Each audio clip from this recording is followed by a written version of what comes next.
बच्चों, आज हम कक्षा 12 की पाठ्य पुस्तक आरोह में संकलित कुंवर नारायण जी की दूसरी कविता बात सीधी थी पर पढ़ेंगे। बात सीधी थी पर। यह कविता कुंवर नारायण जी के काव्य संग्रह कोई दूसरा नहीं से ली गई है। इस कविता में भाषा की सहजता की बात की गई है कि हर बात को सरल तरीके से कहना चाहिए। हर बात को कहने के लिए उसी तरह से कुछ खास शब्द निश्चित होते हैं। जैसे हर पेंच के लिए एक निश्चित खांचा होता है। पेंच क्या होता है कि जिसमें कुछ चूड़ियाँ बनी होती हैं और खांचा जिसमें उस कील को फिट किया जाता है। कई बार हम क्या करते हैं, अपनी बात कहते समय बहुत से पर्यायवाची शब्दों का प्रयोग कहीं भी किसी भी जगह कर देते हैं, लेकिन उन सभी शब्दों के अपने विशेष अर्थ होते हैं। ऐसा नहीं होता कि किसी भी बात को कहने के लिए उससे जुड़े किसी भी शब्द का प्रयोग कहीं भी कर लिया जाए। कोई अच्छी बात या अच्छी कविता जब सही बनती है जब वह सही शब्द से जुड़े, और जब ऐसा होता है तो कविता करने के लिए अधिक मेहनत की ज़रूरत नहीं होती और कविता आसानी से बन जाती है। नहीं तो वह शब्दों के जाल में उलझ कर रह जाती है और बात या कविता उसका अपना भाव ही खत्म हो जाता है। इस कविता के माध्यम से कवि यही बात कहना चाहता है। बात सीधी थी पर। एक बार भाषा के चक्कर में ज़रा टेढ़ी फंस गई। उसे पाने की कोशिश में भाषा को उल्टा पलटा, तोड़ा मरोड़ा, घुमाया फिराया कि बात या तो बने या फिर भाषा से बाहर आए। लेकिन इससे भाषा के साथ साथ बात और भी पेचीदा होती चली गई। इसमें हम कुछ कठिन शब्द देखते हैं। सीधी यानी सरल सी सहजता से बात करना।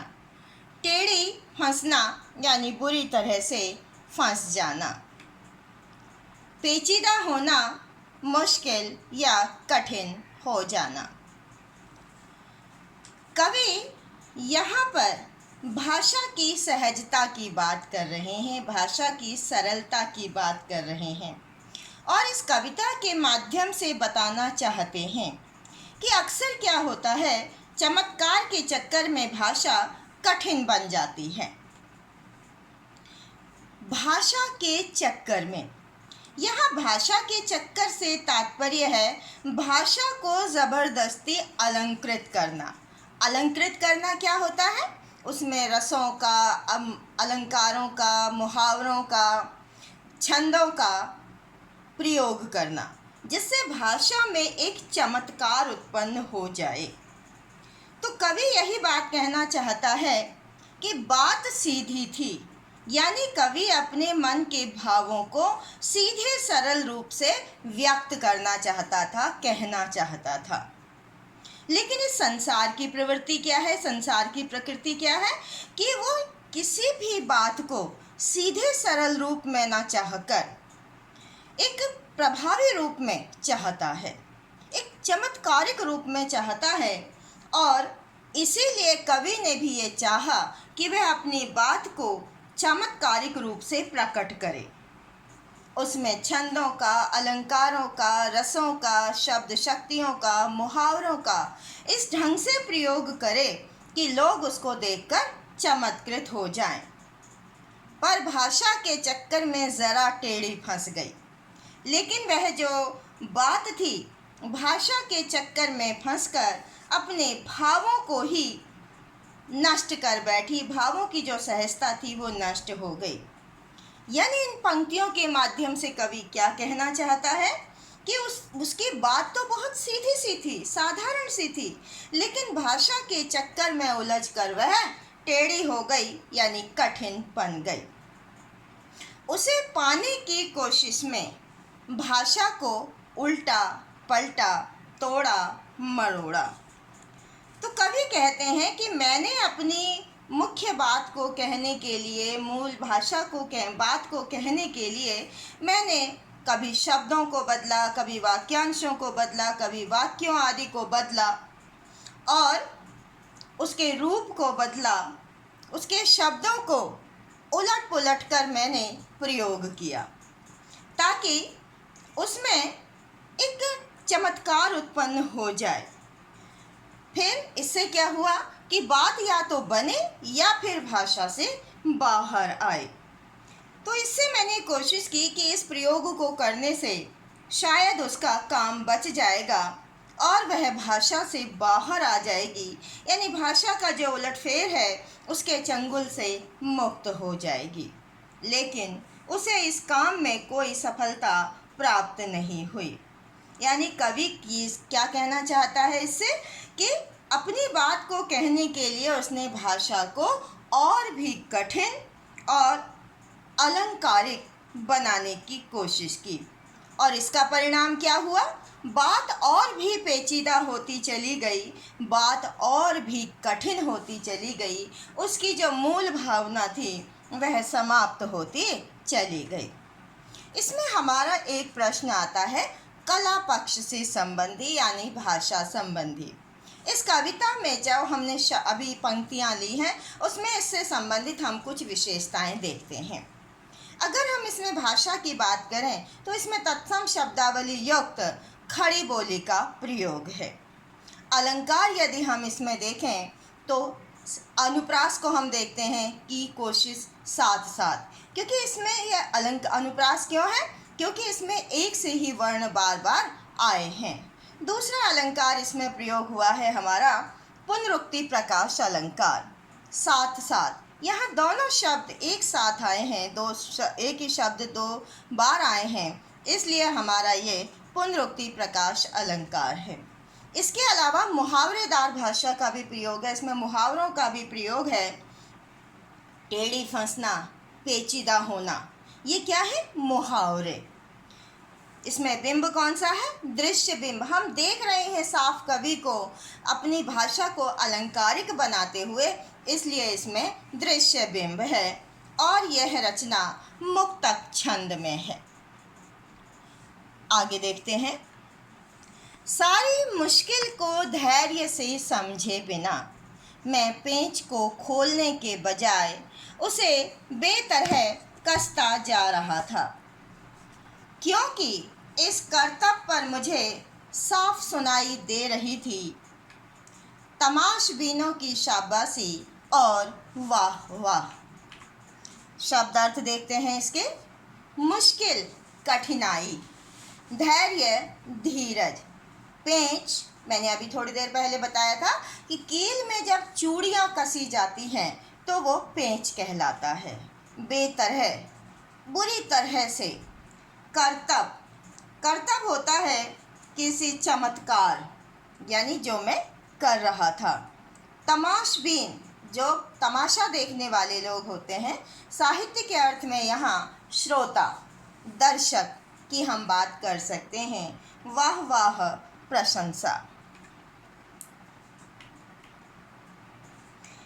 कहते हैं कि जब मेरी भाषा चमत्कारों के चक्कर में, शब्दों, अलंकारों, छंदों, रसों आदि के चक्कर में और अधिक जटिल होती चली गई, पेचीदा होती चली गई, उसके भाव खत्म होते चले गए, तो सारी मुश्किल को धैर्य से समझे बिना, तो मैं इस परेशानी को धैर्य से समझे बिना कि भाई ये क्यों कठिन होती चली गई है, मैंने उस समस्या को ध्यान से नहीं समझा।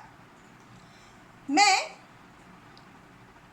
अपनी समस्या को ध्यान से न समझकर अपने धैर्य को यानी अपने धीरज को खो बैठा। यानी इसके माध्यम से कवि क्या कहना चाहता है? मैंने बात को स्पष्ट नहीं किया। ठीक है, मैं पेंच को खोलने के बजाय उसे बेतरह कसता चला जा रहा था। पेंच को खोलना, जब किसी खांचे में से हम पेंच को खोलते हैं तो उसे घुमाने का एक तरीका होता है।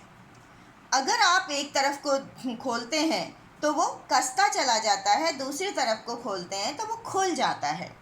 लेकिन अगर आप उस पेंच को खोलना चाहते हैं लेकिन आप उसे कसते जा रहे हैं तो उससे क्या होगा कि वो पेंच खुलेगा नहीं बल्कि और टेढ़ा होता चला जाएगा। तो इस पेंच का उदाहरण देते हुए अपनी बात को स्पष्ट करने के लिए कवि कहते हैं कि मैं कविता की अभिव्यक्ति को बिना सोचे समझे उसे उलझाने और कठिन बनाने का कर्तव्य करता रहा। यानी उसमें और अधिक रसों, छंदों, शब्दों, वाक्यों, वाक्यांशों इन सब का प्रयोग करता चला गया। मैं ऐसा क्यों कर रहा था, इसके लिए लेखक ने कारण दिया है। क्योंकि इस कर्तव्य पर मुझे साफ सुनाई दे रही थी तमाशबीनों की शाबाशी और वाह वाह।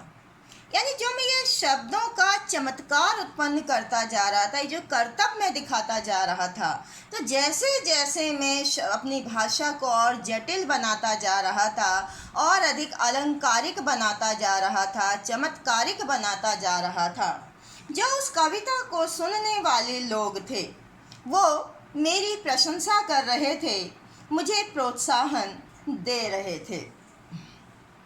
तो यहाँ कवि इसके माध्यम से क्या कहना चाहता है कि उसने भाषा को जितना ही बनावटी ढंग से और शब्दों के जाल में उलझाकर अपनी बातों को कहा, सुनने वालों द्वारा उसे उतनी ही शाबाशी मिलती चली गई और वह अपनी भाषा को और अधिक अलंकारिक बनाता चला गया। यहाँ पर हम इसके भाषा संबंधी यानी कला पक्ष को देखते हैं। भाषा इसमें कौन सी है? सीधी, सहज, खड़ी बोली का ही प्रयोग है। अलंकार है अनुप्रास। किन किन शब्दों में है? से, समझे, साफ, सुनाई, वाह वाह। क्योंकि इन सब में जितने भी अनुप्रास अलंकार हैं कि आप देख रहे होंगे एक ही वर्ण बार बार आ रहा है। दूसरा है पुनरुक्ति प्रकाश अलंकार, वाह वाह। यहाँ पर शब्द की आवृत्ति हो रही है। इसमें उर्दू शब्दों का भी प्रयोग है। बेतरह, करतब, तमाशबीन, साफ। एक भाषा की एक और विशेषता होती है अपनी किसी बात को विशेषण के द्वारा स्पष्ट करना। तो एक शब्द है बेतरह, कसना। तो कसना शब्द की विशेषता बेतरह यानी बुरी तरह से कसता चला गया। तो ये कसना शब्द के लिए बेतरह प्रयोग हुआ है, जो इस बात से ये जो कवि ने अपनी बात को कहा है बहुत अधिक स्पष्ट हो गया है और बहुत सुंदर लग रहा है ये विशेषण बेतरह। इसके अलावा दृश्य बिंब भी है और इसमें श्रव्य बिंब भी है। दृश्य बिंब तो है कि मैं पेंच को खोलने के बजाय उसे बेतरह कसता जा रहा था, लेकिन श्रव्य बिंब कहाँ है कि मुझे साफ सुनाई दे रही थी तमाशबीनों की शाबाशी और वाह वाह। इसके अलावा इसमें मुक्तक छंद है। आखिरकार वही हुआ जिसका मुझे डर था, जोर जबरदस्ती से बात की चूड़ी मर गई और वह भाषा में बेकार घूमने लगी। हार कर मैंने उसे कील की तरह उसी जगह ठोंक दिया, ऊपर से ठीक ठाक पर अंदर से न तो उसमें कसाव था न ताकत। बात ने जो एक शरारती बच्चे की तरह मुझसे खेल रही थी, मुझे पसीना पोंछते देखकर पूछा, क्या तुमने भाषा को सहूलियत से बरतना कभी नहीं सीखा? इसके कठिन शब्द अर्थ ले लेते हैं हम। जोर जबरदस्ती यानी पूरी तरह ताकत लगाने से। चूड़ी मर गई। पेंच में क्या होता है बच्चे, जो अगर तुम ज़बरदस्ती उस पेंच को कसते चले जाते हैं तो उसकी चूड़ियाँ मर जाती हैं, और जो उस खांचे में फिट हो सकती है, किसी भी चीज़ को कसने के काम आती है, वो ख़त्म हो जाती है उसकी चूड़ी। और कसाव, उसमें जो था खिंचाव नहीं था, कसने की ताकत उसमें ख़त्म हो गई थी। सहूलियत सुविधा से बरतना, प्रयोग करना। जब मैंने भाषा में शब्दों का प्रयोग किया, वाक्यों का प्रयोग किया, वाक्यांशों का प्रयोग किया, रस छंद अलंकारों का प्रयोग किया, मुहावरों का प्रयोग किया, तो अंत में वही हुआ जिसका मुझे डर था। मैं डर रहा था कि पता नहीं मैं अपनी बात को स्पष्ट रूप से बता पाऊंगा या नहीं, मेरी बात लोगों तक पहुंचेगी या नहीं। लेकिन जोर ज़बरदस्ती से बात की चूड़ी मर गई। तो कवि यहाँ क्या कहना चाहता है कि वह अपनी बात कहने के लिए बनावटी भाषा का प्रयोग करने लगा। जैसे जोर ज़बरदस्ती करने से पेंच की चूड़ी मर जाती है, यानी उसकी चूड़ियाँ ख़त्म हो जाती हैं, और वह जिस जगह पर फिट की जाती है वह उस जगह को कसाव में नहीं ला पाती है। उसी प्रकार से कवि ने अपनी बात को जब भाषा के चक्कर में उलझाया तो कवि की बात का जो प्रभाव था वह भी समाप्त हो गया। यानी सीधे सरल शब्दों में वो जिस बात को, जिस भाव को कहना चाहता था वह भाव मर गया, और मेरी बात का प्रभाव नष्ट होने से वह बनावटीपन में घूमने लगी। क्या है? भाषा में बेकार घूमने लगी, यानी शब्दों के जाल में उलझ कर रह गई, और उसकी जो दूसरों तक अपनी बात पहुंचाने की शक्ति होती है कि कवि क्या कहना चाहता है, वो बात उसकी समाप्त हो गई। हार कर मैंने उसे कील की तरह उसी जगह ठोक दिया। जब मैं अपनी बात को स्पष्ट नहीं कर सका तो मैंने बात जहाँ पर थी, जितने भी शब्दों का प्रयोग किया था, भाषा में जो चमत्कार उत्पन्न किया था, उसको वहीं सब छोड़ दिया। मैंने कैसे किया? जैसे पेंच की चूड़ी समाप्त हो जाने पर उसे कील की तरह ठोक दिया जाता है। ऐसी स्थिति में जो कविता है वो कैसी लग रही थी? अब बनावटी लग रही थी, न तो उसमें कसाव था या न ताकत। यानी कविता कैसी लग रही थी? बनावटी। ताकत क्या नहीं थी? उसमें भावों की गहराई नहीं थी, शब्दों में अपनी बात को कहने की ताकत नहीं थी। कविता प्रभावहीन हो गई थी, अपनी बात को बताने में असमर्थ हो गई थी। जब कवि अपनी बात को स्पष्ट नहीं कर सका तो बात जो एक शरारती बच्चे की तरह मुझे पसीना पोंछते हुए देख रही थी, मुझसे खेल रही थी, उसने पूछा, क्या तुमने भाषा को आसानी से, सुविधा से प्रयोग करना नहीं सीखा? तो इसके माध्यम से कवि क्या कहना चाहता है? वो ये कहना चाहता है कि यदि हमें अपनी बात को स्पष्ट तरीके से दूसरों के सामने रखना है तो हमें जोर ज़बरदस्ती नहीं करनी चाहिए, भाषा के चमत्कारिक प्रयोग में नहीं पढ़ना चाहिए, तभी हम अपनी बात को अधिक आसानी से स्पष्ट कर सकते हैं।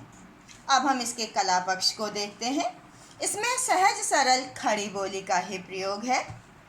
अलंकार इसमें कौन कौन से हैं? सबसे पहले हम अनुप्रास अलंकार देखते हैं। जोर ज़बरदस्ती, जा का प्रयोग, पसीना पोंछते, प का प्रयोग, सहूलियत से, यहाँ पर सा का प्रयोग, इसलिए यहाँ पर अनुप्रास अलंकार है। रूपक अलंकार भी यहाँ हमें दिखाई देता है। बात की चूड़ी यानी बात रूपी चूड़ी, यहाँ पर मानवीकरण अलंकार भी है। क्या है? बात जो एक शरारती बच्चे की तरह मुझसे खेल रही थी, तो बात को एक मानव का रूप दिया गया, एक बच्चे का रूप दिया गया है, इसलिए इसमें मानवीकरण अलंकार है। उपमा अलंकार भी है, यानी कील की तरह, शरारती बच्चे की तरह। तो यहाँ उपमा अलंकार है, उर्दू शब्द है सहूलियत और बरतना, बिंब है दृश्य बिंब, छंद मुक्तक छंद। इस प्रकार हमने इस कविता को पढ़ा, समझा। आशा है आपको समझ आ गया होगा।